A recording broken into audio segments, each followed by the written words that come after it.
Hello, everyone. Welcome to this Another Way Now event in collaboration with the University of Reading. Let me tell you a little bit about our panel. We're really proud and happy to be working with them and that they have joined with us to make this happen today. The moderator today is Uma Kambhampati. She's the Professor of Economics at the University of Reading and she's calling in from the UK. The members of the panel are Rosa Freedman, whose brainchild really this event is. She's the Professor of Law, I'm sure you all know her, in conflict and global development. Then we have Ellie Walton and Yashaswi Desai, who are the directors of the film. And Ellie is in Washington, DC. She's calling in from Washington. And Yashaswi is calling in from a village in India. So the technology there may not be as good as we would wish for, but we stick with it. And once you've seen the film, you'll understand what I mean when I say, and her child is being looked after by her mother. Yeah. Then we have Tallulah Sofia, who's calling in from Kenya. She doesn't have any palm trees behind her. We thought that would just make everyone too jealous, but we're really interested to hear what she has to say. She's a youth ambassador and a law student. And then we have Apsana Belim, and Apsana Belim is calling from a village in India again, and she is one of the inspiring brave girls. So take note of her as the film continues, and feel free to ask her questions. She only speaks Gujarati, and we have with us today a wonderful translator, Yashaswi Shah, who's also calling in from London. So it's a pretty stretched panel in terms of geography and in terms of experience, and we hope you get some value from talking to them.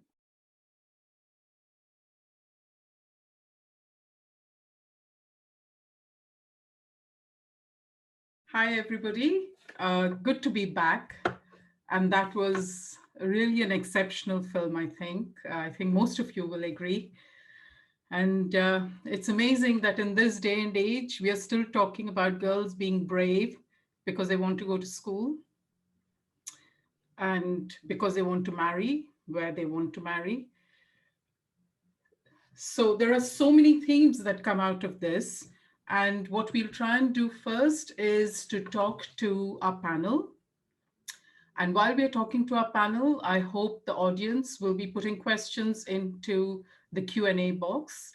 There will be 20 minutes at the end for the panel to tackle the questions that the audience puts in. So please do go for it, whatever you want to ask. I'll start with Apsana here as our panelist. I can see her there. And all of you saw Apsana on the film.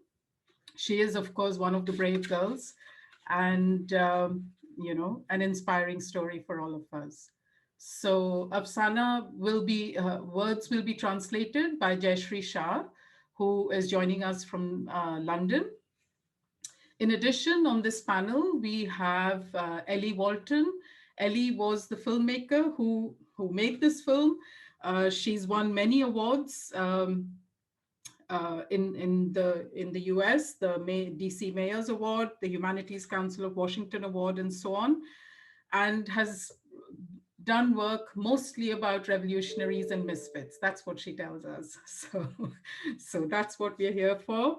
The other filmmaker is Yashaswi Desai, who's joining us from India, and Yashaswi is a multimedia artist from Gujarat. And she has worked on a film festival, Yes, I Am the Change. So you can imagine why she was on this film, encouraging stories from communities, motivational stories from communities across India. In addition, we have two members of the panel from Reading. Many of you will know Rosa Freedman. She is a professor of law. I was going to say economics because I'm so used to saying that. She's professor of law. And actually, her title is Law, Conflict and Development, an expert on peacekeeping, but also a member of the FCDO's Women, Peace and Security Steering Group. So she'll have much to say on this. And finally, we have Tallulah Sofia here. Tallulah is, again, many of you will recognize, a finalist, a student from amongst you from the law faculty. So welcome to Tallulah. She has experience in this. She was youth ambassador for Face of Kenya. and has worked on women's education and empowerment as well. So welcome, all of you. Um, what can I say? So many questions. Uh, but maybe we can talk about the issue of whose attitudes we are trying to influence here. The girls in the film talk about wanting support, right? That they have no support from anybody. It's clearly only partially the girls' attitudes we are trying to change. It is about parents as well as society. So maybe if I can start off by asking Ellie and Yashaswi to respond to this. Ellie, yeah. So the question is, whose attitudes are we trying to change? I mean, I think you're right. I mean, just go walking back to when we first arrived, because we came to Dolga without the intention of making this feature documentary. We came with a backpack of donated cameras and just the intention to create a safe space for these girls to share from their heart, share their dreams, ask questions, and dance and write poetry and think about who they are in this world. And I think so maybe that was for us, maybe, yeah, starting right there, like changing how they viewed themselves and what their value is, and that being, you know, in some ways sometimes the only thing you can change initially, right? And it was amazing because they created these short films before we started filming the longer documentary, and we screened those at a film festival in like the close city Ahmedabad, and 2 busloads from their town saw them. And so that was huge because it started from them recognizing I have a voice, I have dreams. And then film brought people together and showed their parents, their grandparents, like this is who we are. And that created a shift. And that actually led into us filming more with them for over the next 3 years.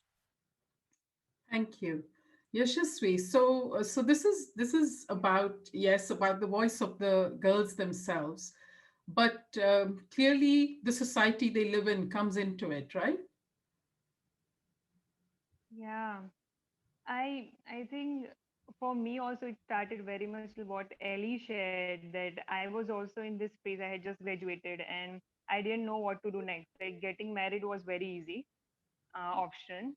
I was getting a lot of support from my family for that. Getting a job was another that I was doing, everyone around me doing. So I thought either of those. But I think having that time for myself and meeting these girls and just going within and asking, just finding our own question is where everything started, you know. And that's where I think the first shift started, and I'm still on that journey. Like I still don't know answers, Hmm. but I think that's the first thing that I realized that I can do, and so much can come out of that. um, I think with community I feel like it's um, a journey of generations, because it's so deep rooted. Like right now I live in village, and just think about girls speaking about her own wish sounds like a dream, the place there that I live right now into. But Hmm. I think slowly talking with girls seems like a first step to do that. Like not even giving them questions, but just giving them that space to explore. And I think a lot of them also find their own ways. Like some girls have amazing, like you saw in film, amazing relationship with their mothers. And even there's not so much seen about dads, about fathers, but there were deep relationships with fathers also, both Afsana and Karishma and Samira. So it's already there. I think there's some bridge or some missing link that we are trying to find and then maybe work on. Yeah. So maybe that's a good question for Afsana, Jayashree, if you can put to her that she found quite well, actually not initially, but towards the end found quite a lot of support from her mother. What was her relationship like with her mother, and how did it develop after she took the step away from her mother? Okay, Afsana, first of all, can everybody hear me? Yes. Okay, Afsana, taru unmute kar please. Okay. Hi.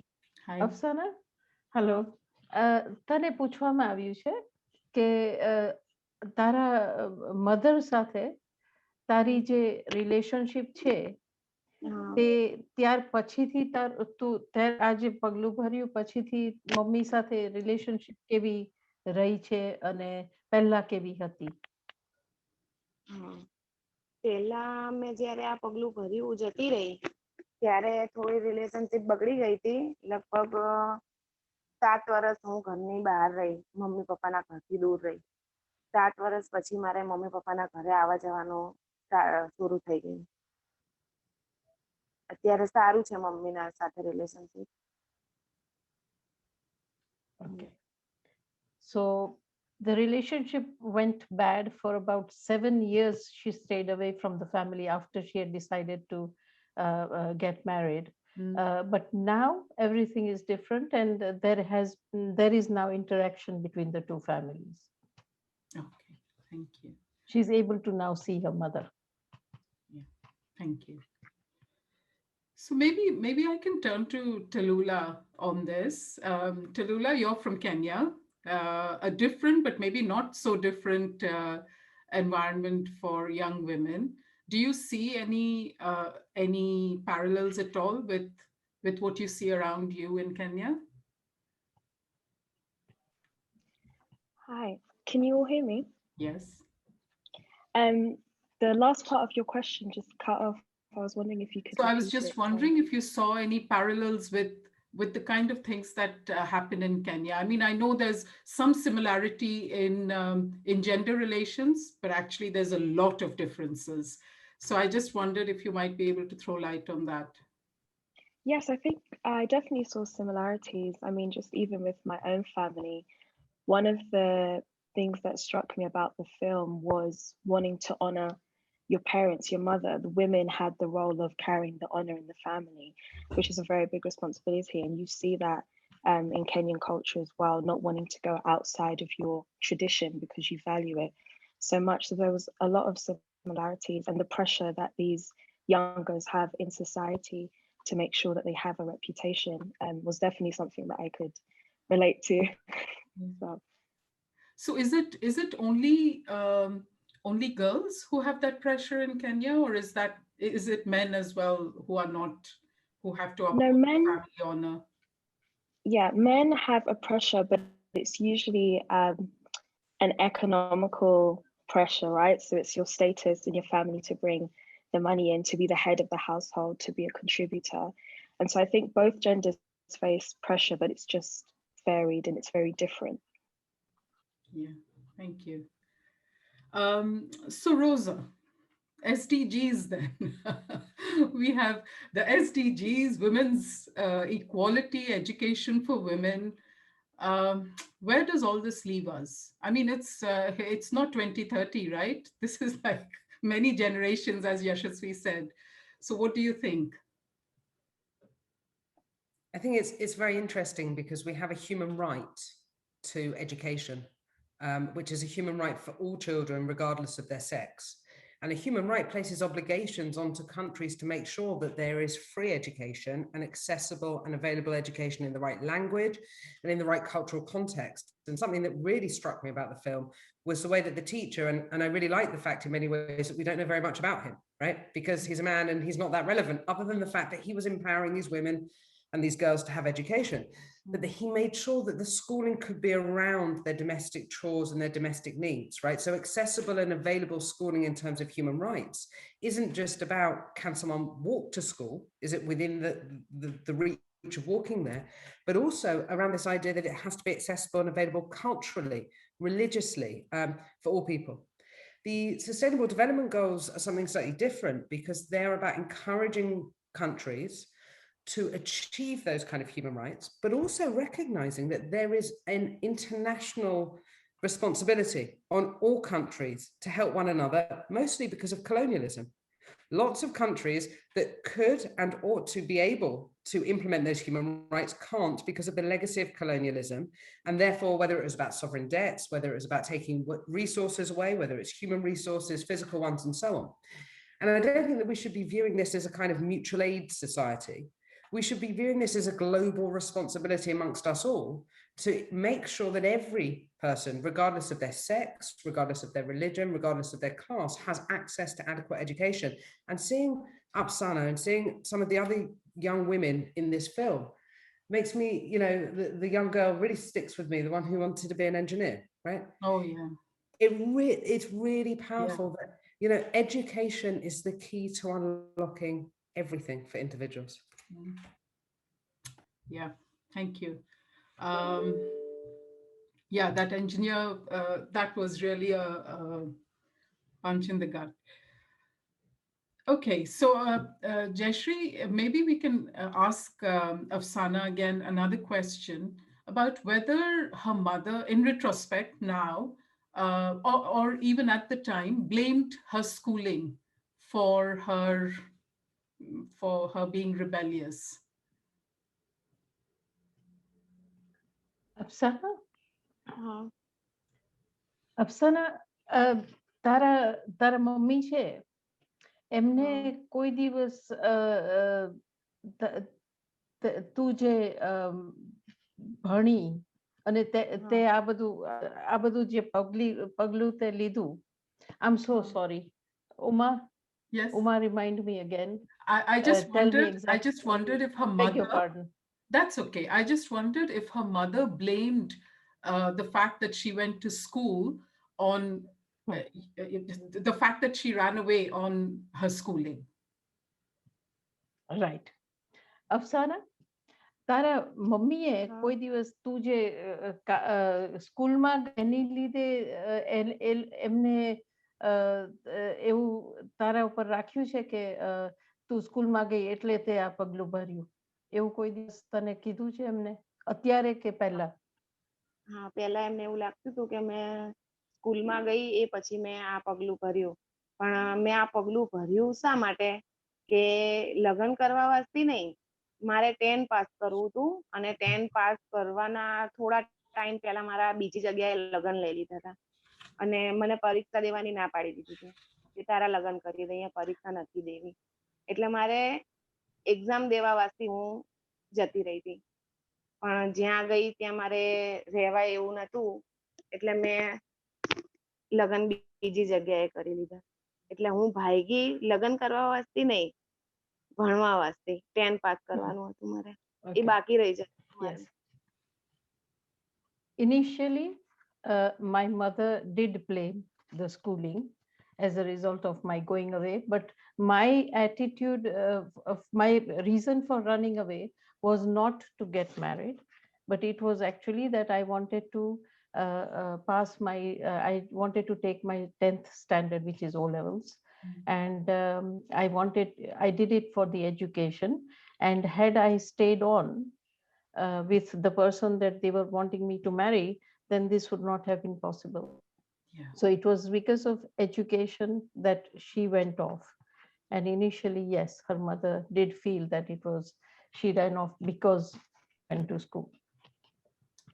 Thank you. So just to, I think we probably just have a few minutes left, but maybe a question to Ellie about this. You do mention that you allowed the girls to have the camera, but on the other hand, a lot of what we are talking about, I wonder, it might not be true, but I wonder if a lot of what we are talking about is a very Western notion of, you know, Rosa was talking about rights and about the importance of education. Do you think that that's a fair view or not?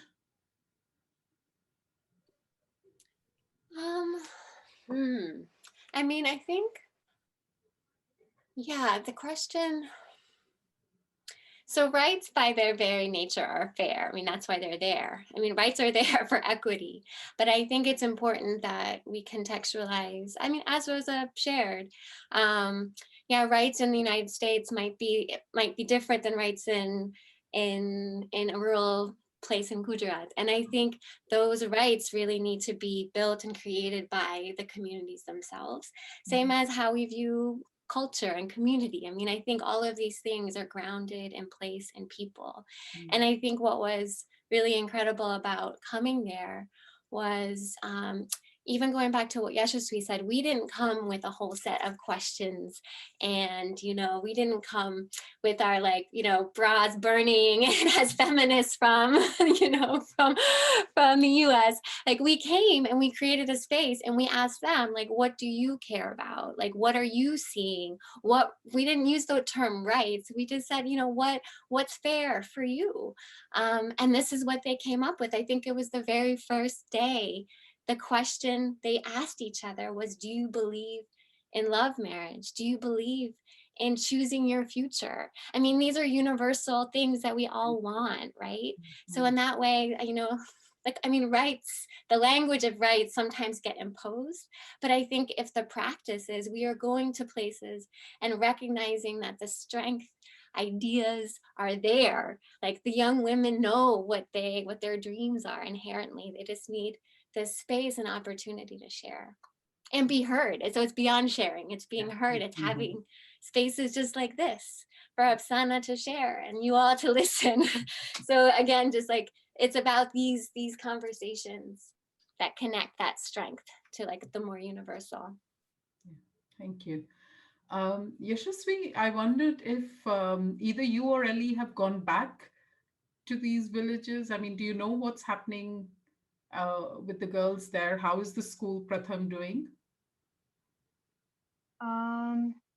So Pratham, they keep on shifting their schools because they stay in one space for some time until all girls are covered. And then I think currently they are not in Dholka. They are in some other village around Dholka, but not in that area anymore. But I'm sure they are active and encouraging girls to go back and finish their 10th. Right now, we are in close touch with few of the girls. Apsana, we had been doing sister circles, which is outreach work of brave girls before the lockdown came, before Corona. We are planning to start it soon. Now it will be more based in the space where we are because the transport is still not safe, and Apsana and Karishma both are with us on this, and they have small babies right now.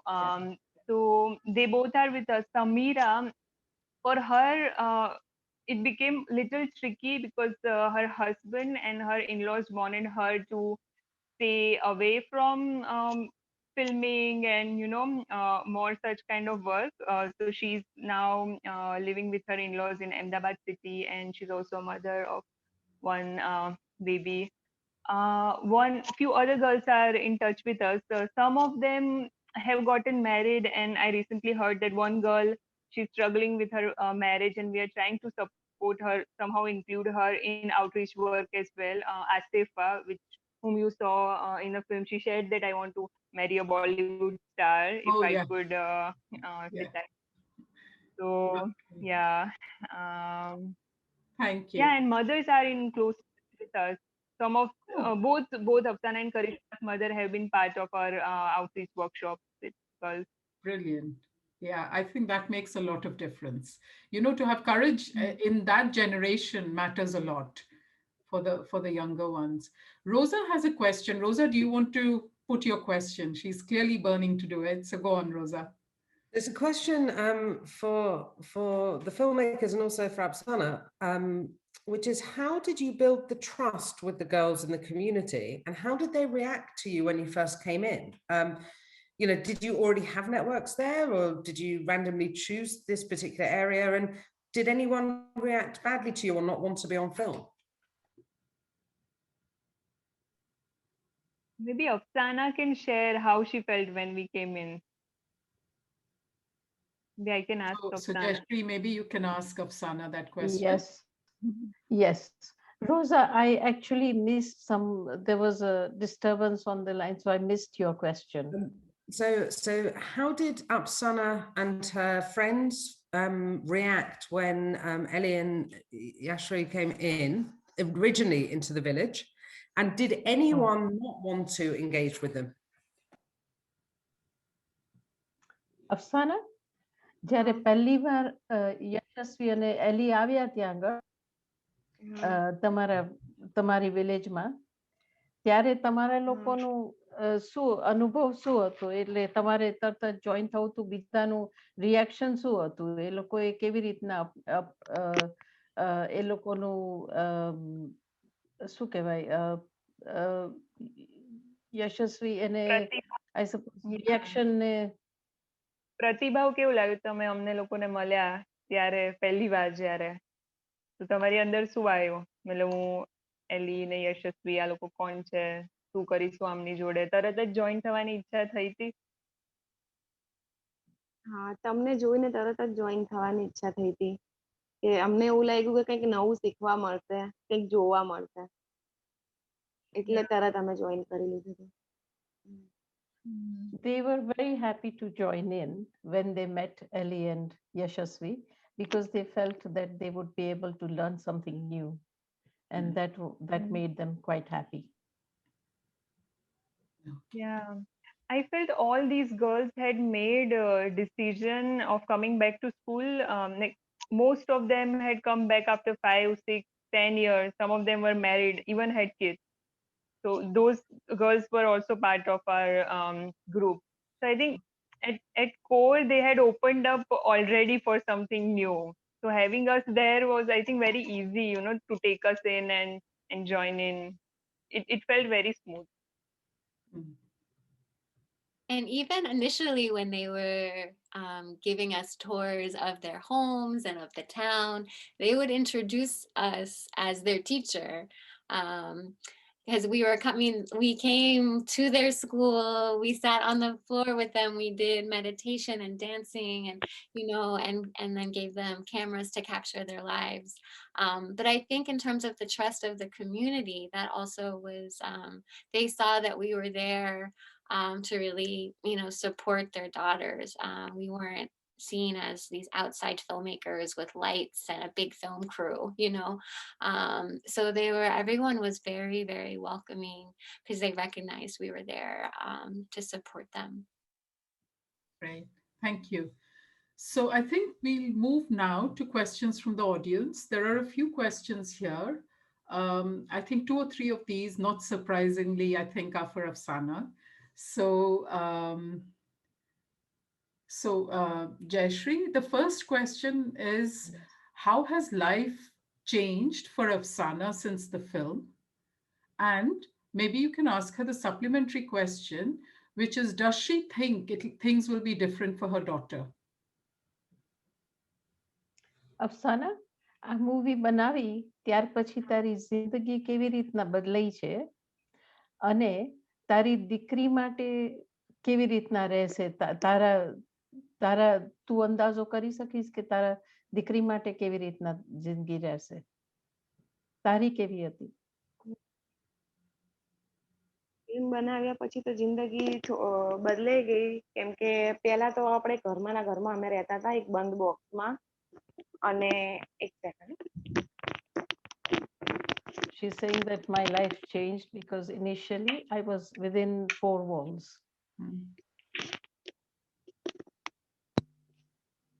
Okay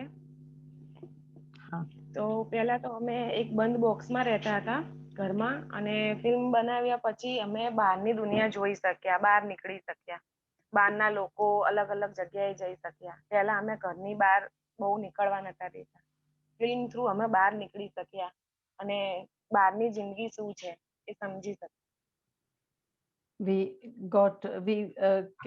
we came to know about the outside life because up until the film was made, we were not allowed to go out a great deal. But after that, we have actually started going out. Afsana, તારી દીકરી તને life દેખાય છે આગળ જતા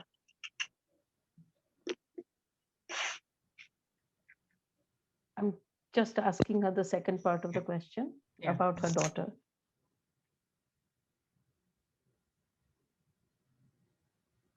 I think we've lost Apsana. Apsana, tane સંભળાય છે?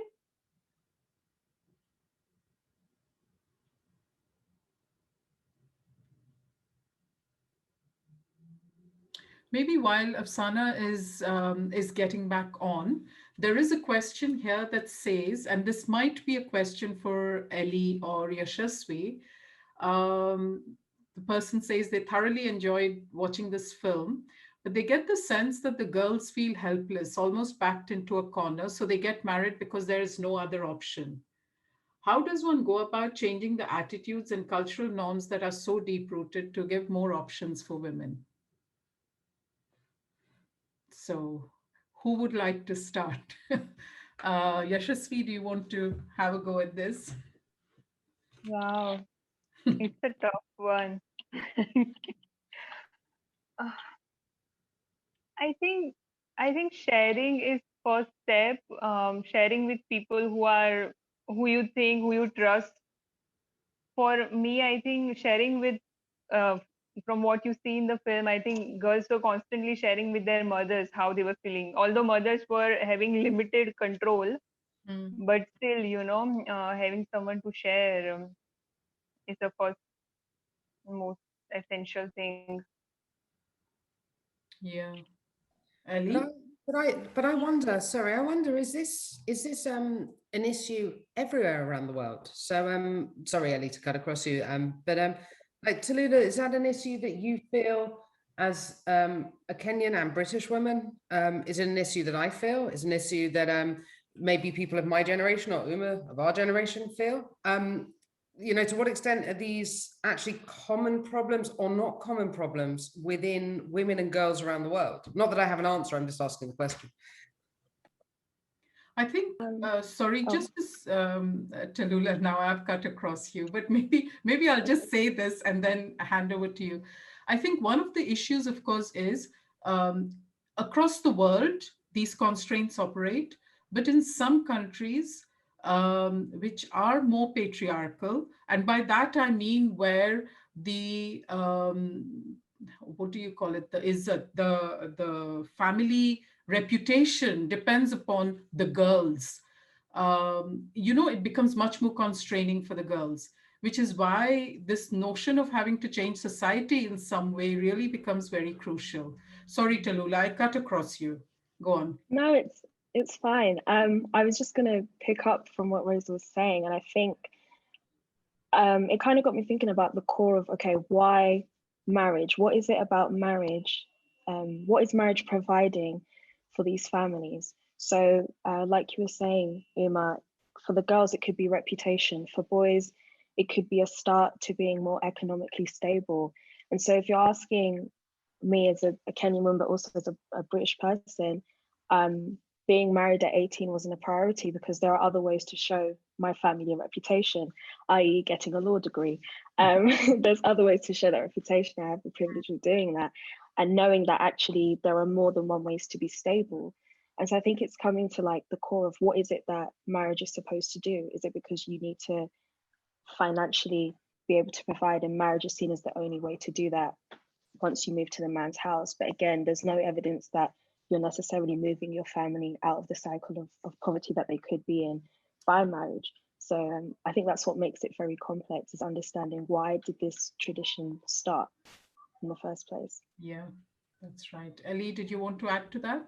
Yeah, I mean, I think also piggybacking also on what Yashaswi was saying about sharing, and there's so many levels of sharing, right? I mean, there's the sharing initially of yourself, like getting your feelings out, and then it's the sharing in these sister circles that Yashaswi and Apsana have been leading with girls around Gujarat. There's that level of sharing, and and then there's the sharing of this film. This is why I make documentaries, is so that we can have conversations and people can recognize that there are these connections all over the world. And I think that is powerful like we saw in the Me Too movement, which was mostly focused in the West, but I think it was this like, wait, I feel that too, and therefore I am going to raise my voice. And then we've seen this huge shifting of culture in office spaces and universities. If you walk down the street, you know, there's this like, you know, and that's where the language of rights is powerful, because it becomes this universal tool, right? And I think, you know, going back to the local, I'll never forget Apsana's mom sharing that it was this powerful moment when she recognized that she would have loved to have Apsana choose, you know, her, who she wanted to be with. And it was feeling like the community wasn't letting her do that. And then she realized, but wait one second, I am that community and I have that power to change it. And the more that we share, like what your dreams are, the more you realize that community and culture are fluid and active. And if you are connecting to others who feel the same and not isolating the change makers, which is what happened to Apsana initially, where she was excluded for pushing against the grain. But if that voice gets shared in this circles and she's no longer, and she recognizes that her dreams are similar to others in Kenya, then I think change becomes possible, because communities can shift. And sometimes it is generational and it takes her daughter to do it, but it shows that shifting is possible. Yeah, that's very interesting, and brings us to a question that's very similar. Somebody asks, could you ask Apsana? I'm not sure Apsana is back on the call, but maybe either Ellie or Yashaswi could answer. Could you ask Apsana if she believes bravery like hers is happening more and more, and is it making a difference? And I guess allied to that is this question of whether somebody like Apsana or Karishma become role models for the girls around them. I mean, from the film, it seemed as if Karishma sort of took courage from what Apsana had done. So I just wondered whether you might have a view on that. I must say that Apsana is not has not come on yet. I think she was disconnected, and she's been able to come on yet. Come back on. Yeah. So so maybe Yashaswi, would you be able to?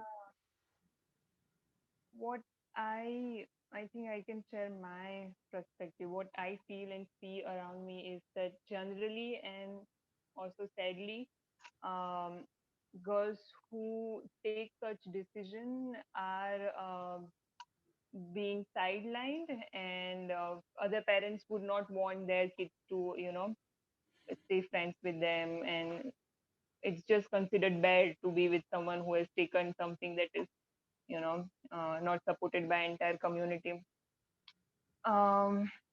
I don't know. So the place where I live right now, very recently we had this situation where one 10th pass girl committed suicide because she was pregnant, and her mother didn't know about it.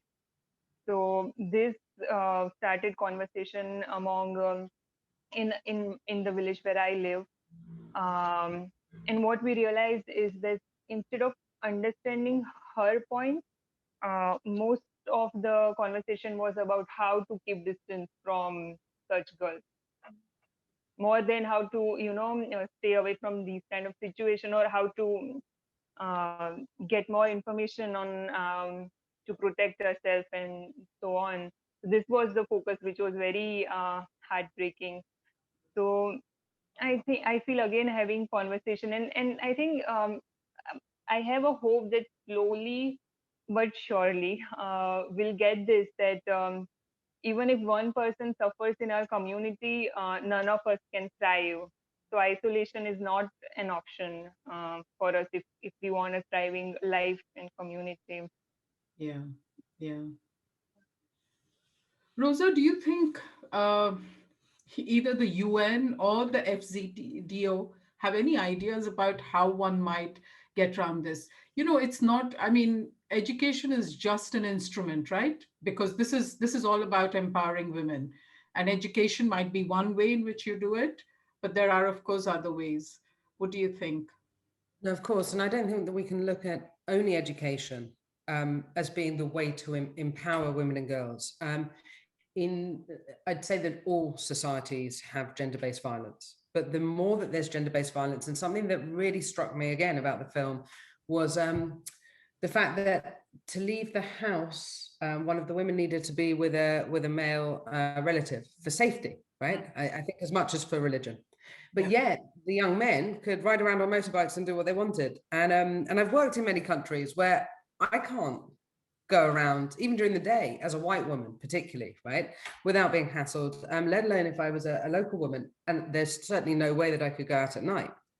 So I think we need to attack at the core of this, this idea that women and men are treated differently, that our sex is what means we're treated differently, whether it's around marriage, education, whether it's around the right to safety. And we know in this country that, you know, fewer than 1% of rapes are successfully prosecuted. And education is a core component, but Uma, you know about this better than me, that sometimes when women have education and go into the workplace, the incidence of domestic abuse rise rather than fall, right? Because it threatens men. So I'll throw that one back onto you. We have to view this about how do we emancipate women from patriarchy, and how do we, you know, look at patriarchal structures. And that's for us women to do. And I look at Apsana and I look at her friends and think they are the feminist suffragettes of our generation, of our time. You know, and when we think about the suffragettes, they were difficult women. These were not easy women, right? These were not, you know, pure and lovely and kind women. These were women that fought, and they fought hard, and they were not cared about. The women of the Sari movement in the trade unions were not easy women. But when we look back, it's because of them that I have the life I have, and Tallulah has the life she has. You know, so I'm just thinking just at the British context. So I do think in 100 years' time, we will see Apsana and her friends in the history books of this, and we should all be really grateful to them. So I wonder, coming back to that point and to the point of about education, as well as the point about the men in this film, whether really the big issue is actually about educating the men. So I mean, the men in this film were actually the supportive men, right? But there are clearly lots of men out there who are not. And some, at least, of this issue of support for the women is actually about educating the men rather than necessarily just educating the women. What would, maybe I'll ask Ellie first and then Yashaswi. Ellie? Yeah, and I think, you know, one project comes to mind in Ahmedabad. Yashaswi is the Bindi Project, right? What she's talking. Yeah, I think so. I think there's this movement in a lot of places, especially where we are, which is all about that. And this project, which is connected to Apsana, which is the nonprofit that really supported us throughout and was still supporting the sister circles. So they created circles for men to get together and share and talk about, you know, maybe some of the pressures they were facing, how they can shift their views on, you know, about what their daughters could become. And I think it was pretty powerful, some of the activities they did. And I think there was a lot of activities which were focused on fathers and daughters, right? Yashaswi, the Bindi Project. So I agree. I think, you know, even while we were there, even though the men were pretty absent from our filming because they were out driving most of the day. That said, I think in some ways, and Yashaswi can confirm this, like Apsana being allowed back in her home was because her brother shifted. So it's often, even beyond the fathers, it's the brothers that sometimes hold these firm lines against their sisters, even more so than the fathers. So definitely, I think that this work has to include men, for sure.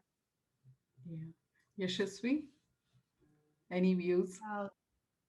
I feel we equally need brave men as much as we need brave girls and women. I think sharing power, sharing life takes courage. And I'm so lucky that I have met so many men, such men in my life. Like I'm married to one who is not like ashamed of or anything to say that my wife works and I stay at home. I do home chores. So I feel that we have those kind of men and we should promote them as much as we are doing, you know, sharing brave stories of girls. Thank you. So Tallulah, I'll end with a question to you. Maybe, again, going back to the context of Kenya, and I know gender relations are different in Africa compared to Asia. But do you feel that this issue of educating men to accept women's empowerment is as important in Kenya? No, yes, I do. I do, because I think just from a comment earlier that was saying attitudes are starting to change for us women and young girls in our community, thanks to social media, thanks to the rise of us sharing with one another. But again, the problem with a system that is created by men, i.e. the patriarchy, is that there's only so much empowering and space that we can hold before we actually need men who support us, before we actually need, and that can be your father or the boss or your brother. You need those people within your community who also support your visions and where you're going to go. So I think it works hand in hand. We need men who are not afraid to support women, and that doesn't replace their sitting in society. It actually makes them stronger, in my opinion. And yeah, but it's definitely important, you know, because it's a system we didn't create. So to some extent, I don't see how much more we can pound at the glass ceiling. Good point. Okay, so that's a good point at which to end. We now have Rosa doing the calls to action. Thank you, Rosa.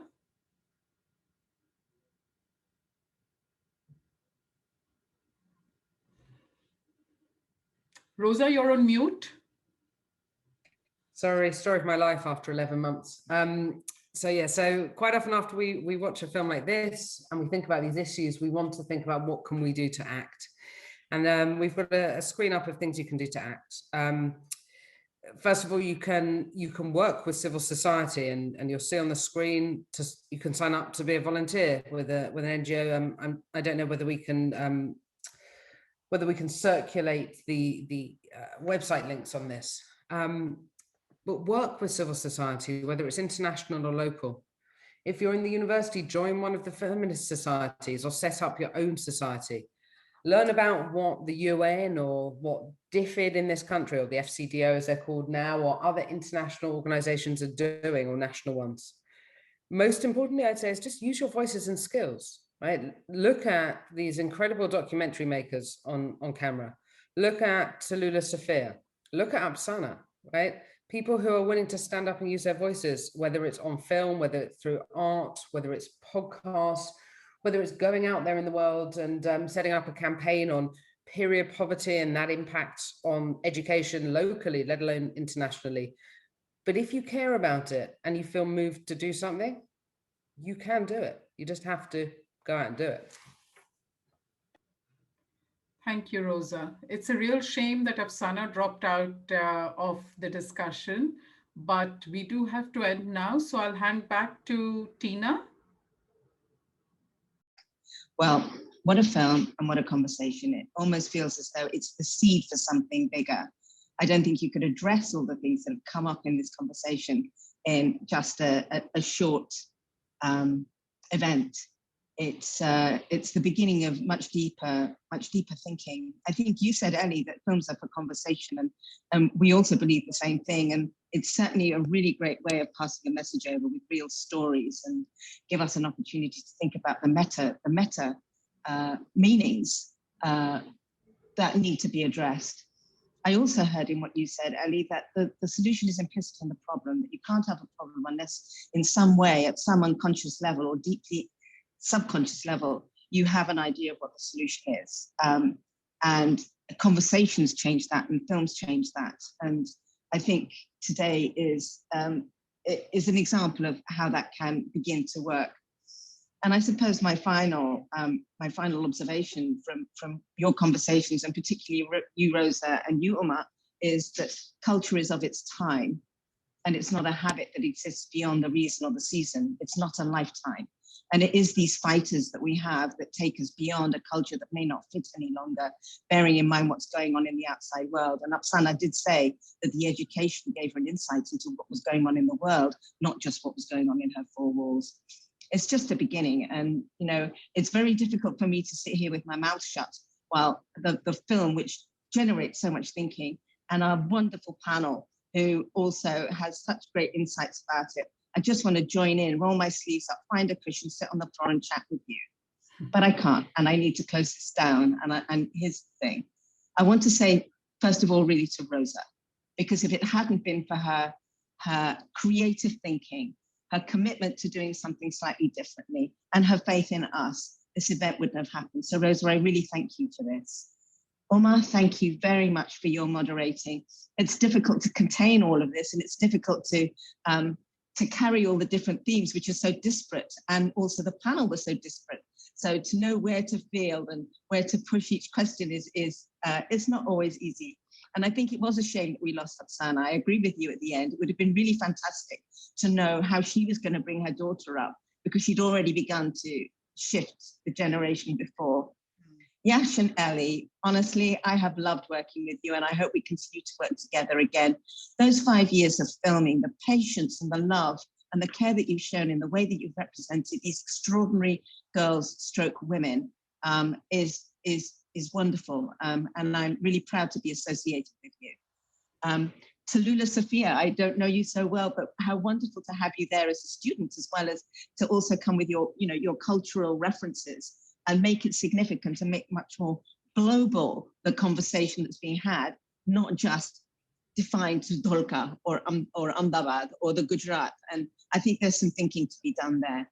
And finally, last but not least, well, it's not last but not least, but panel-wise, to you, Jayashree, it's a big thing to translate something that's so particular. You can find us on social media, Another Way Now.